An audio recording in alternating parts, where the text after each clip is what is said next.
In your 30 plus years here, have you ever seen, I guess, a time like this in Washington? I think Donald Trump's approach to his second term is to say, "Hey, look, I'm going to I'm going to do this the way I wanted to do it, and I'm not going to let anything stop me." And that's just creating a lot of uncertainty. God bless Donald Trump. He has an amazing capacity to do a lot of big things all at the same time, much more than I think the average person does. So I would characterize from a legislative perspective, it's going to be tax reform. All those little fissures, all those little cracks within the Republican Party that they brought together, being opposed to Joe Biden, now that they're in control, those cracks are going to split wide open. But then also you have DOGE, right? The Department of Government Efficiency. I think it's a great thing to bring in someone who doesn't have background in the government to kind of point out that the king doesn't have any clothes on. The federal government is very unique in the way they employ people. And so when they didn't get a big uptake on the voluntary terminations, then they went for the low-hanging fruit. Systems work, people fail. Welcome to InsureMark's Advisor Mentorship Podcast with Vice President Jeremy Hauser.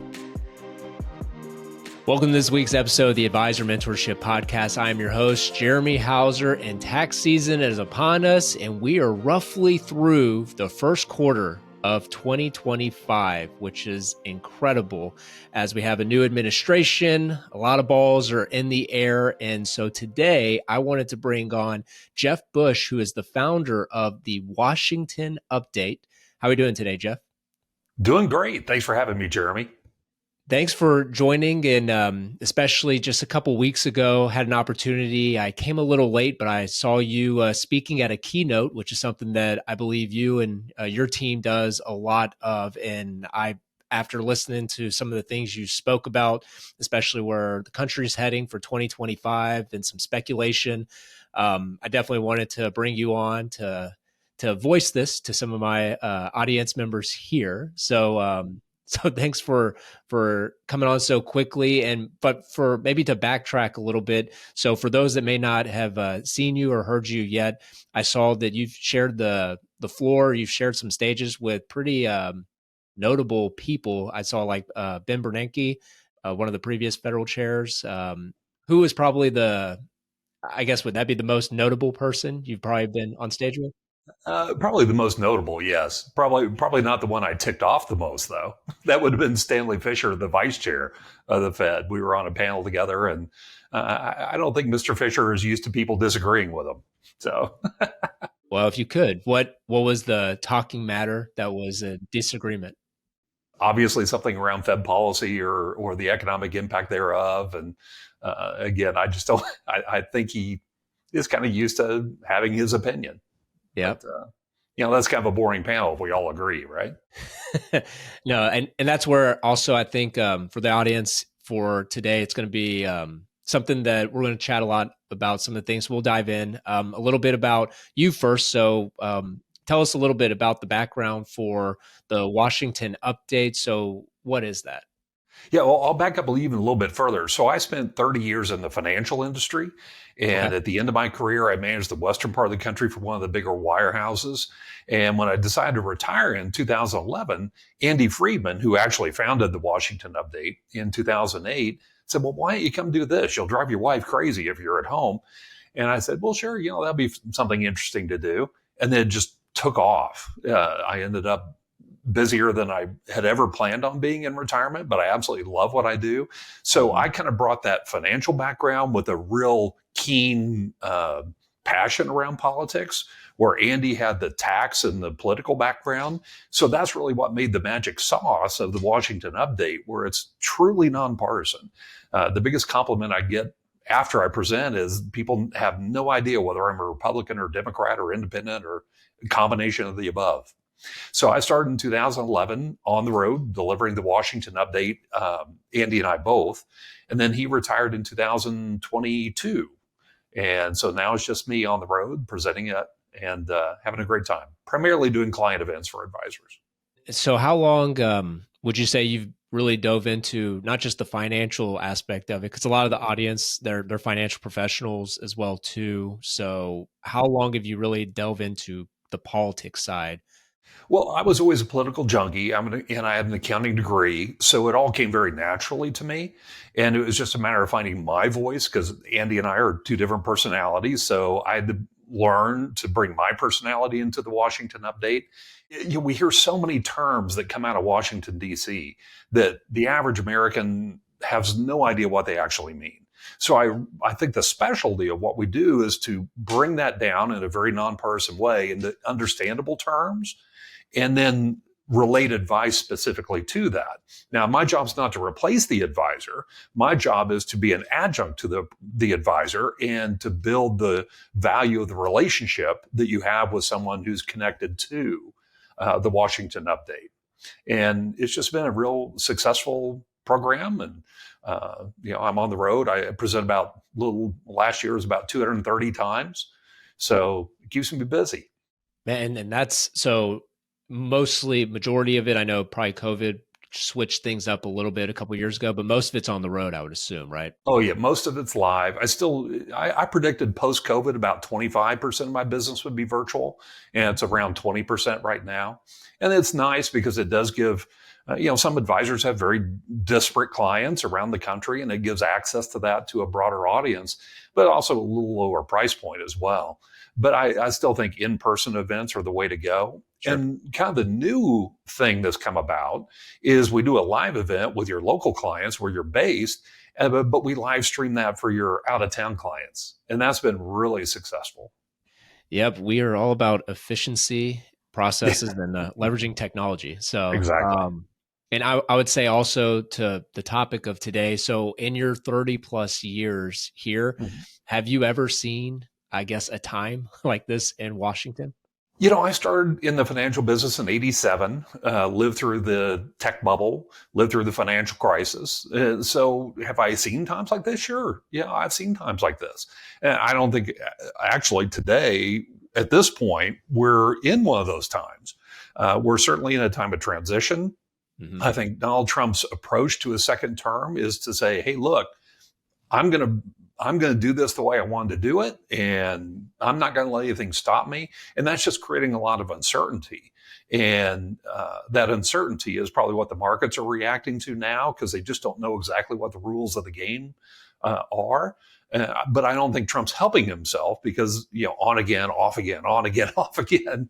I think he'd be better off. I think the markets would be better off if he said, nope, this is the plan. I'm doing it. And Hmm. holding firm to it, holding those negotiations in trying to get other countries to back off tariffs, for example, proactively, even before he comes out and announces it. I think that would probably be more effective. So, I think for right now, what would you say is probably the biggest challenge that they face? I mean, it's only a handful of weeks in for it, but what do you think as we sit today in the first quarter? What's probably his biggest challenge for 2025? God bless Donald Trump. He has an amazing capacity to do a lot of big things all at the same time, much more than I think the average person does. So I would characterize from a legislative perspective, it's going to be tax reform. All those little fissures, all those little cracks within the Republican Party that they brought together, being opposed to Joe Biden, now that they're in control, those cracks are going to split wide open when we get into the granularity of what tax reform will actually end up looking like for 2026 and beyond. So that's kind of the legislative side. On the executive side, I think the biggest challenge for Donald Trump right now is the tariff, coming up with a well thought out plan around how to execute against those tariffs. We're going to hear a lot more from Donald Trump on April 2nd, is what he's promising for what he's calling reciprocal tariffs. In other words, kind of a strategic use of tariffs. If India, for example, tariffs us at 40%, then by God, we're going to tariff them at 40%. And so you can understand his logic in saying that's fair. But hopefully there are a lot of negotiations going on right now that countries are reconsidering their tariff posture with the United States to lessen that impact on April 2nd and beyond. But then also you have DOGE, right? The Department of Government Efficiency. I think it's a great thing to bring in someone who doesn't have background in the government to kind of point out that the king doesn't have any clothes on. We've all been in systems or committees or organizations where it kind of develops a momentum on its own without having that third party come in and just ask why. Now, the way he's gone about it, I think, is rather interesting. A lot of people have tried to compare it when he bought Twitter, Elon bought Twitter, and so forth. So yeah, it's kind of a different approach, but the federal government is very unique in the way they employ people. And so when they didn't get a big uptake on the voluntary terminations, then they went for the low hanging fruit. And that's just one of those quirks in federal employment law that if you're a probationary employee, which is not necessarily a new person, it just may be somebody who's promoted recently. So a 2-year probation period, they could let you go. And so, unfortunately, a lot of people are being let go just to try to hit those numbers in order to right size the federal government. And unfortunately, we're probably losing some very talented people in that process. In today's world, how do you, as a financial professional, attract high net worth clients in today's very competitive marketplace while separating yourself and your brand from competitors? An authority positioning portfolio is the ultimate solution designed to build trust and credibility while selling for you so you don't have to. This done-for-you approach from the #1 authority positioning coach, Mike Saunders, transforms advisors into celebrity experts through podcasts and TV interviews and guarantees press coverage on ABC, CBS, NBC, and Fox News affiliates. For more information, visit www.authoritypositioningcoach.com/insuremark. Make sure to reference this podcast AMP in order to get the discount. Once again, that website for this opportunity is www.authoritypositioningcoach.com/insuremark. I've read and I've heard the phrase destruction breeds creativity. So I think where the Doge opportunity could be is if the system, I mean, actually, I'll take your stance on it. What's, or your opinion? So for people that are wanting, so he's duly elected, and you can say that he also won not just the majority, but also the popular vote as well. So you think, and I think I just saw a poll that came out from, I think it was CNBC actually, of all people, that the disapproval rate for the Democratic Party has been at an all-time like high. So therefore, I mean, just based off what he's elected on, does he have the opportunity to just go? And do you think we can move faster that way, or does he still have to play the political line? Well, I would ask you, what president hasn't come into office and claimed they had a mandate, right? Every president claims they have a mandate, but Donald Trump can credibly argue that he won a very convincing victory in the Electoral College, which is how we elect a president. The popular vote, he won by 1.5%, which was surprising. It was general thought around the U.S. right now is that you've got such a heavy population in California, New York, Massachusetts, states like that, that it's very, very difficult for a Republican to win the national popular vote. But that really was a statement, in my opinion, on how poor of a candidate Kamala Harris was. The way the Democrats handled that situation was poor to begin with. We can go back, depends how far you want to go back, but she was not a great candidate. And that showed. So that left the Democrats at this point leaderless and messageless. And I predict probably around mid-April, we'll finally see the Democrats coalesce around a message in order to face off against Donald Trump in a more unified manner. We saw this past weekend that Chuck Schumer reversed course on the budget CR, which angered a lot of the Democrats, but primarily the more liberal Democrats, tremendously, because they felt like they were sent a charge up the hill, and then their general just turned around and went home.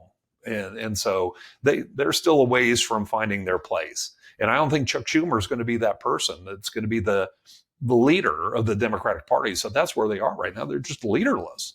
Yeah, and I think that's where I think both parties, if you really take a step back, were just leaderless for such a long time frame that when you have a force, I mean, if you just watch literally, so Jeremy just talking to Jeff, if you just watch the State of the Union, you'll see that one side of the aisle when just the president's speaking, and I looked at my wife during a portion of that, and I was just like, that's why this guy's here. I mean, at the end of the day, there's nobody else who could tolerate that and also just keep going. So it's one of those where I think it really shows the country of where we're at, but there's a lot of pressure for that. And so when you have different task force like a Doge that comes in and you're just really taking it more of a business side of things, any feelings around Elon could be separated from the fact of going back to that phrase of destruction breeds credibility.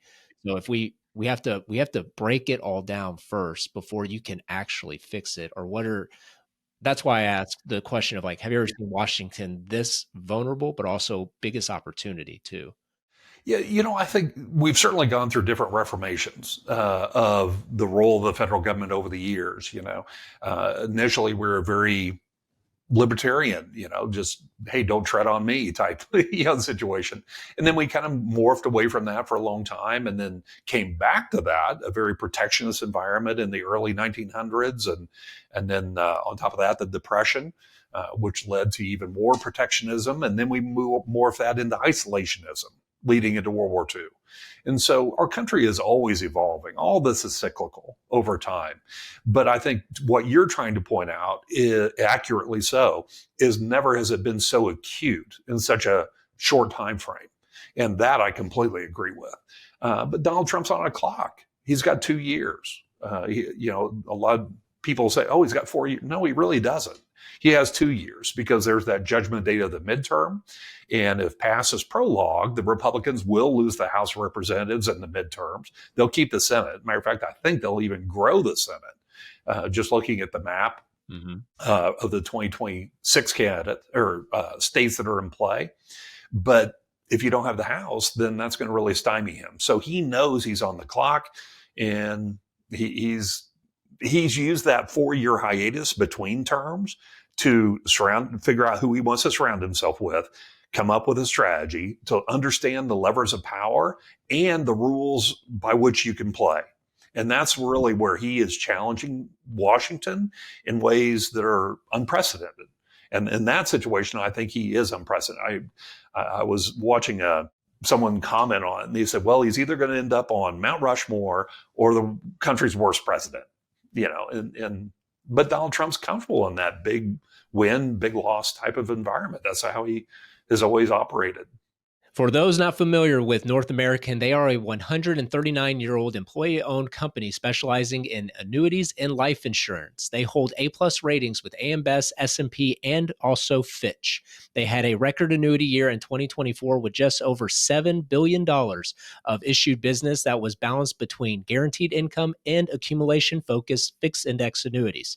In partnership with Annexus, in 2024, the Secure Horizon suite of fixed index annuities was presented with the Deal of the Year Annuities Award by SRP Americas. The award recognizes excellence in annuity products based on performance, customer satisfaction, and sales volume. From an ease of business standpoint, North American has consistently issued in good order cash with app business within 24 to 48 hours via the Firelight e-app platform.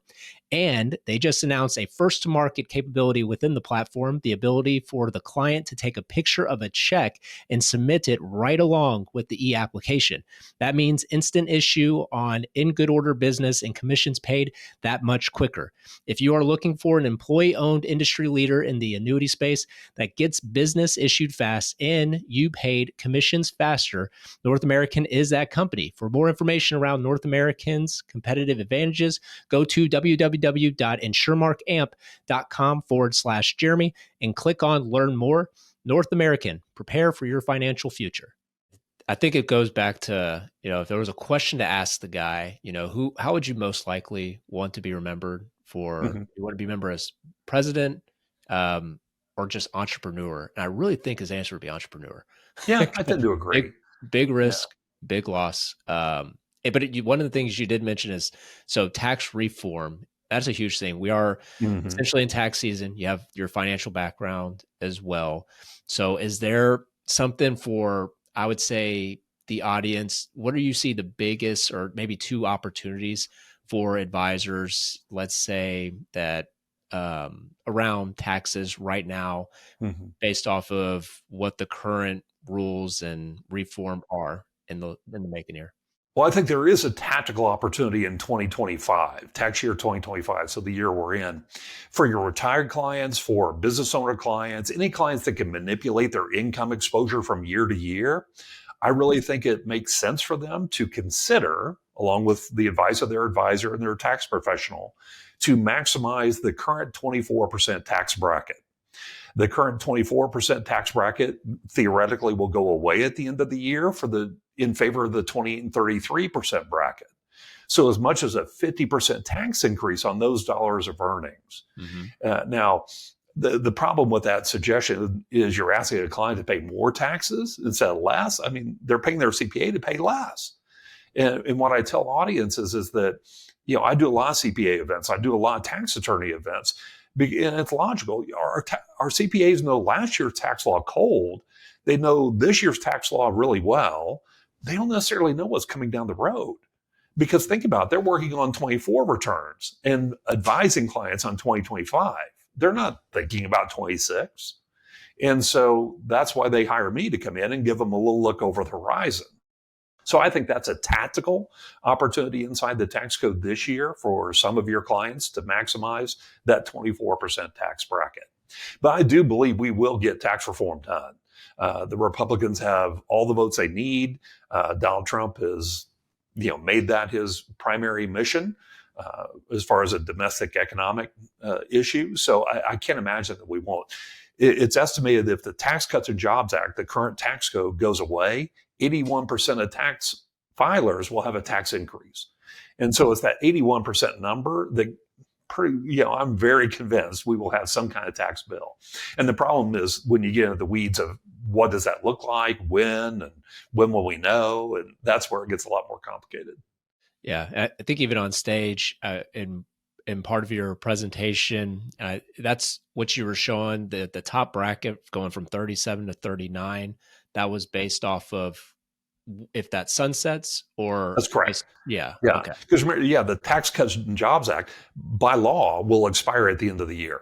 Yep. And so we have to pass a law to prevent that from happening. But with single party control, there's no reason the Republicans won't, even if it was just a short-term extension just to buy a little more time.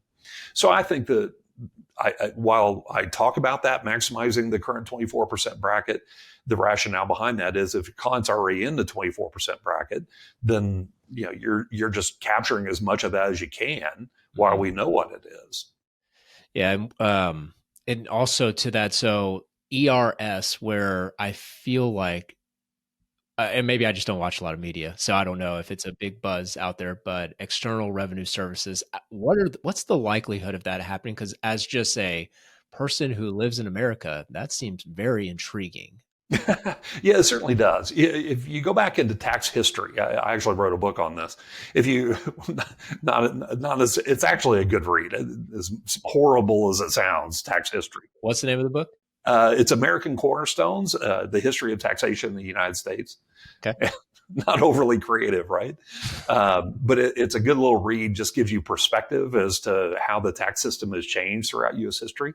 And what Donald Trump is talking about is kind of going back to an environment where tariffs were the largest revenue source for the federal government, not income taxes. Remember, we didn't start an income tax code until 1913.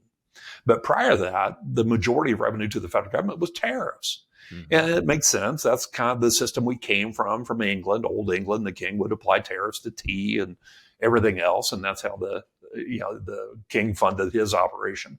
So that's the system we came out of. So we kept that system until 1913 when we switched to an income tax code.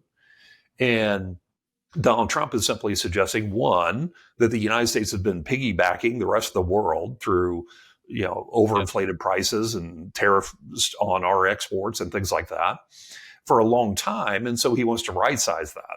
And if that means additional revenue to the federal government, he wants to use that to offset the cost of the tax bill, which, if you really get into the details of it, unless Congress passes a law on the tariff, then they can't use it to offset the cost of the tax bill. Never mind politics. They'll use Donald Trump's tariff revenue to offset their tax bill. So the Department of External Revenue Services that he's talked about would be the collection point for that. And honestly, it's more of a marketing gimmick than anything else. We have the Internal Revenue Service. He's suggesting an External Revenue Service. It would be a department within the Treasury, and it would just be a way to showcase that additional revenue coming back to the federal government. Mm-hmm. So it's good marketing. Yeah, it's great marketing. And I think that's where people love him or hate him. I mean, the guy he's a good marketer. So he knows how to get a message out there to start a conversation. But as an American itself, if someone were to tell me that instead of me having to pay my hard dollars to fund the government, we can get other countries to pay on my behalf because of the services we're providing, I would see why would anybody argue with that? Well, that goes back to my point I made earlier. We have to look at it from an economic perspective, but then if you look at it from a marketing perspective, the marketing of this thing it's mass appeal. To your exact point, why are we paying India tariffs when, we could offset the tariff revenue here? It's just fairness, right? If they're going to tariff us at 40%, we should tariff them at 40%. And the average American is going to go, yeah, darn it, you're right. But there are economic implications of that.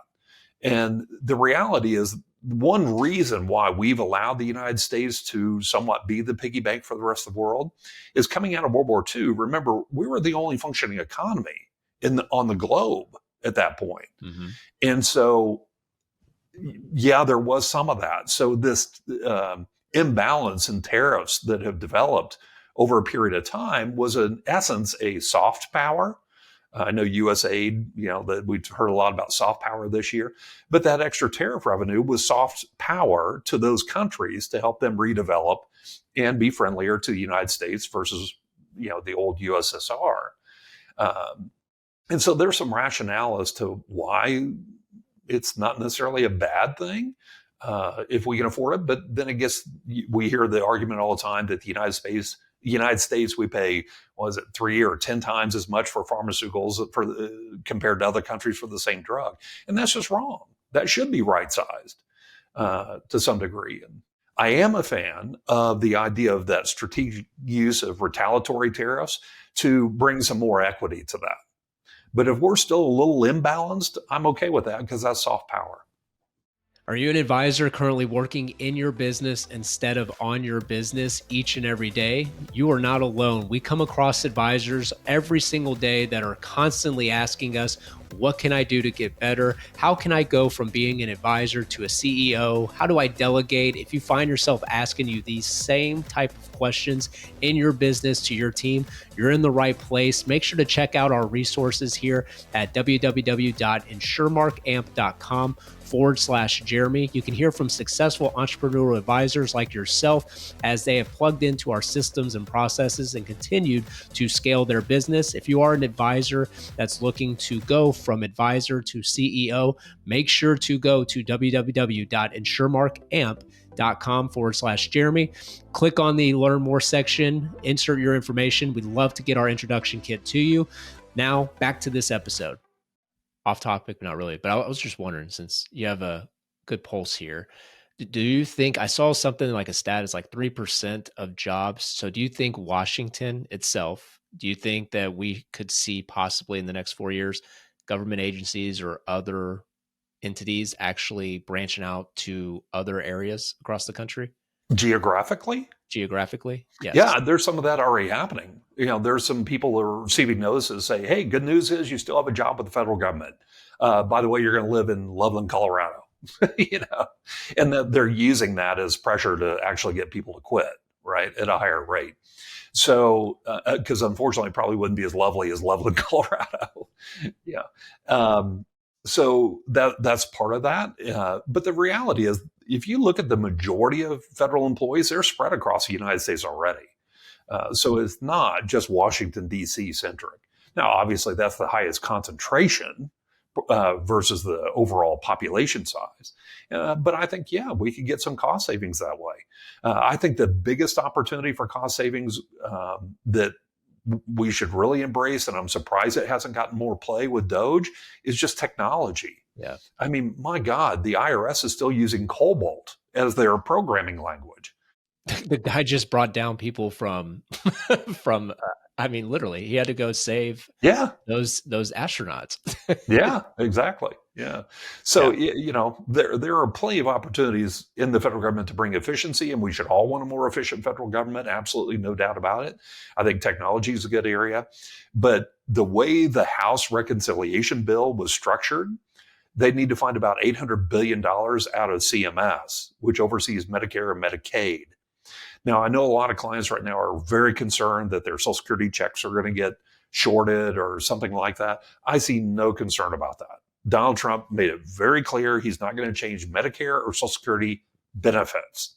Now, the systems that operate within Medicare and Social Security, that's where we can see some savings from those programs. But right now, Social Security, if you look at Social Security, it costs about 1% versus the benefits they pay out on a monthly basis, the administrative overhead. Now, within that 1%, there's still a lot of inefficiencies that we can get money out, but it's not a huge number when we're talking about the federal government. The biggest number that they're going to find, I think, is around Medicaid. Medicaid is a federally funded program that's operated by each individual state. And so I do believe we're going to see some big moves on Medicaid funding as a way to try to hit that goal that the Republicans set of $2 trillion in savings. One of the things, and obviously I was sitting in the room like most people, and just, I guess I don't pay attention, but there's a opportunity to refinance the debt that's coming up that actually could lead to, are we in a better, we're probably not in a better interest rate environment, right? To refinance or Yeah.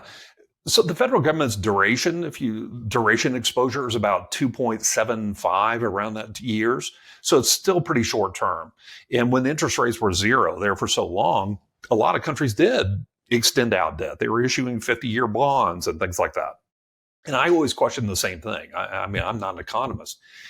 So when I was talking with people in the Fed and talking about that idea, they're saying, yeah, we're pushing our duration out a bit. So they have lengthened it a little bit. But I said, well, I understand, why aren't we doing it longer term? mm-hmm. And they said, well, one, you got to have income flow coming out. You got to have maturities so that you can pay your bills and things like that. That's one issue.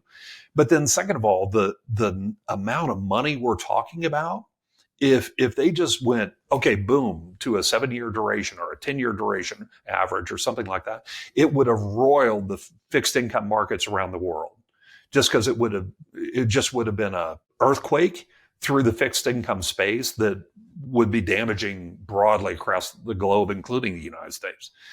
So that's why they couldn't just do that. Yeah. Hmm.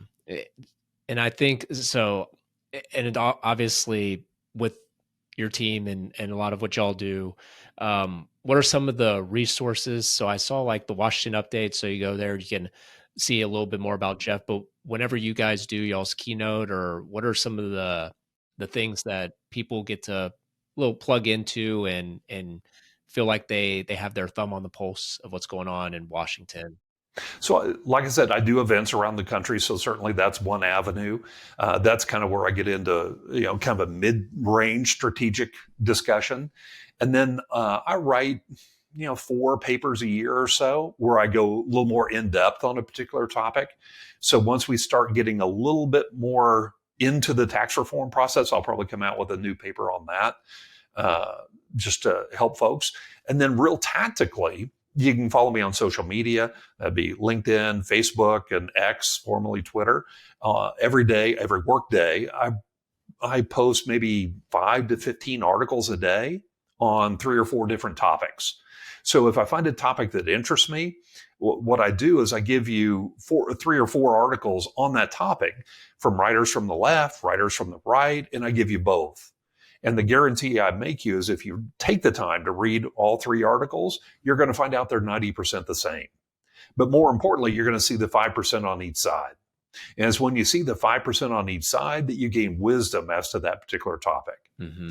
And understand, when I look at Washington, when I look at politics, I look at geopolitics, all this stuff, I'm looking at it through the same eyes as your advisors, through a financial lens, because that's where I grew up. And so I get great feedback from advisors on that. because you know as well as I do, every time they meet with a client or a prospect, or politics comes up, and you can certainly spout how you feel about it. But what I try to do is to give you background information so you can have a more intellectual discussion about it, which can lead your clients, most importantly, to where you can take some actions on whatever strategy you're trying to employ with them, or whatever the case is. So I think having a learned opinion is better than just your own opinion.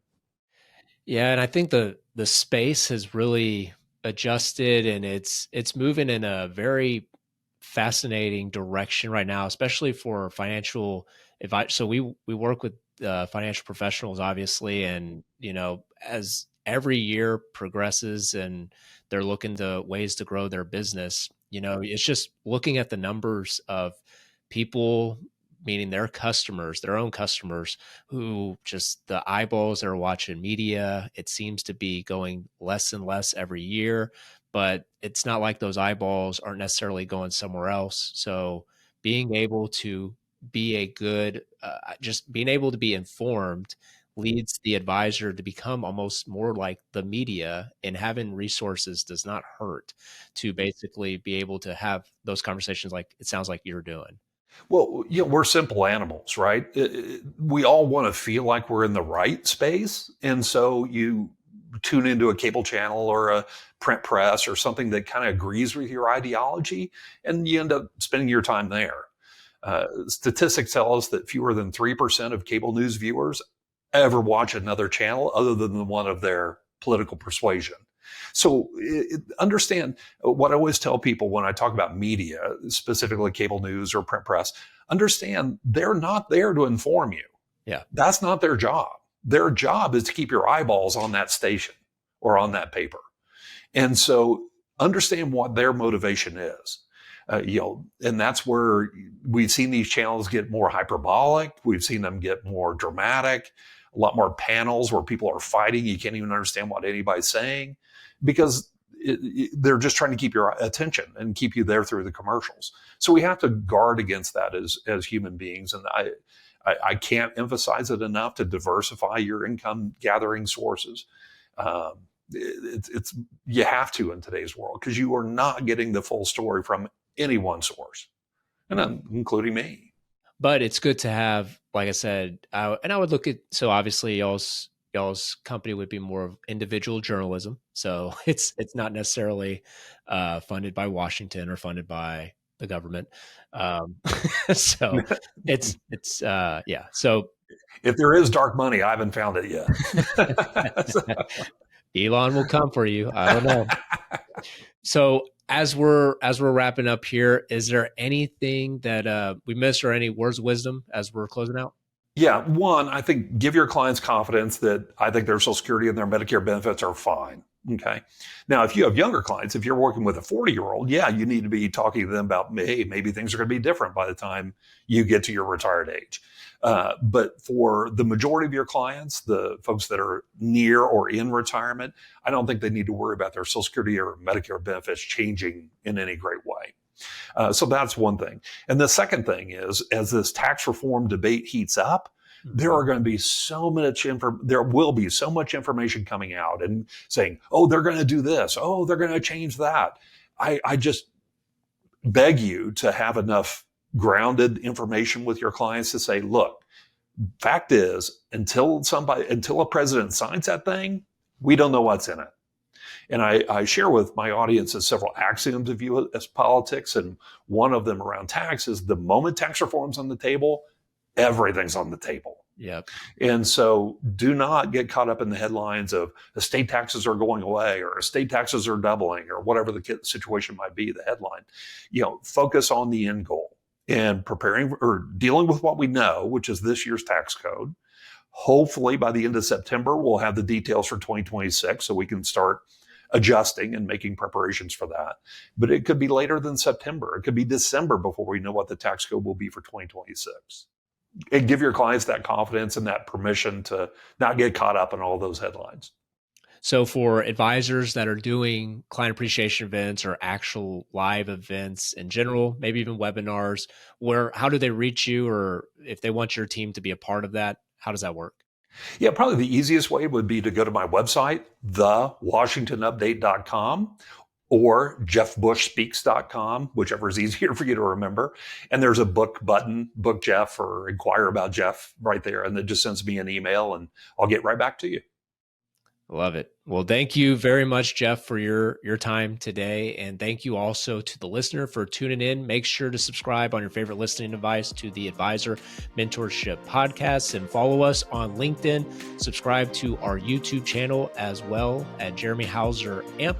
And when you're sharing this episode with a friend or a colleague, remember, in a world full of betas, be an alpha.